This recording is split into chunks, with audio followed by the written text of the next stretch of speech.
Tako, že ko sem imel morda 8-9 let, sem dobil prvo zaušnico zaradi branja.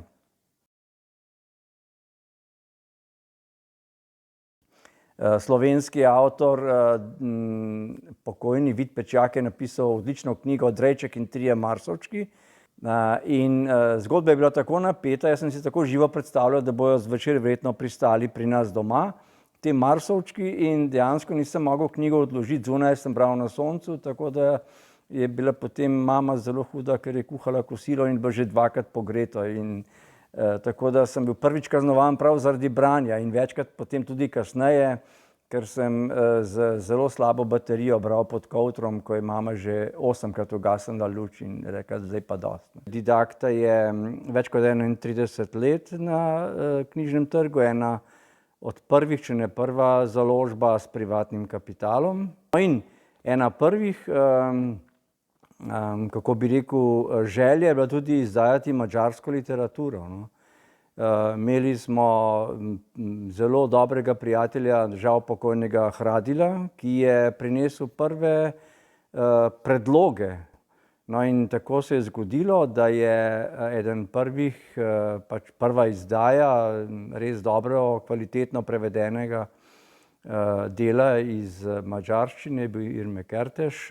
No, vendar kaj kmalu smo ugotovili, da bi tudi kakšnega mladega avtorja. No, in eden prvih, ki se nam je pojavil tako nekako kot neka mlada pisateljska zvezda sijoča na Madžarski, je bil Dragoman z knjigo Beli kralj. Beli kralj za površnega bralca kar težka literatura. Smo pa dobili ogromno superlativov, kako bi rekel, intelektualnih bralcev, ki posegajo po dobri literaturi, da je vrhunska knjiga in odlično napisana in tudi odlično prevedena, tako da knjiga ima v naši založbi zelo visoko mesto.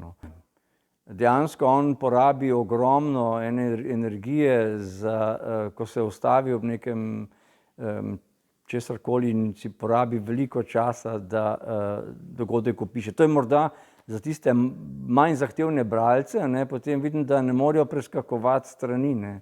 In meni je pa ravno to potem, ko ugotoviš to filozofijo opisovanja, to najbolj dragoceno.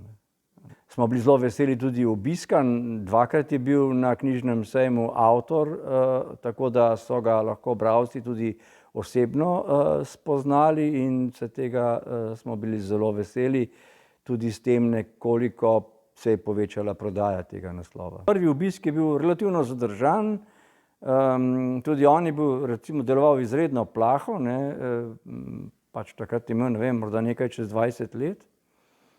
In tudi potem tista srečanja ob kavi niso bila tako sproščujoča kot ta zadnja, ko smo dejansko se 2 dni družili na knjižnem sejmu kot stari prijatelji. Tako da je zelo pomembno, če imaš s pisatelji, pesniki osebni odnos. Dragoman je me povabil, rekel, da če slučajno se približam Budimpešti, da moram nujno ga poklicati, da se dobiva in morda narediva kakšen skupni obhod po mestu, knjigarnah, literaturi in tudi kulinariki, tako da imam njegovo povabilo in prav gotovo bom v naslednjem obdobju, ko bomo rešeni teh nadlog potovanja, to izvedel. Na Madžarskem sem pa že dolgo časa nisem bil, mislim, da bo morda blizu 20 let. V spominu imam izredno prijaznost, tako se spomnim, da je naš najmanjši sin nekje v okolici Blatnega jezera pozabil superge na bencinski črpalki. Obrnemo nazaj, in prijazen črpalkar nas je čakal tako rekoč z očiščenimi supergami, rekel, vem, da jih boste potrebovali, in to je bilo naše prvo srečanje z Madžarsko v prijaznosti, in potem seveda tudi vse ostale dni smo se imeli čudovito.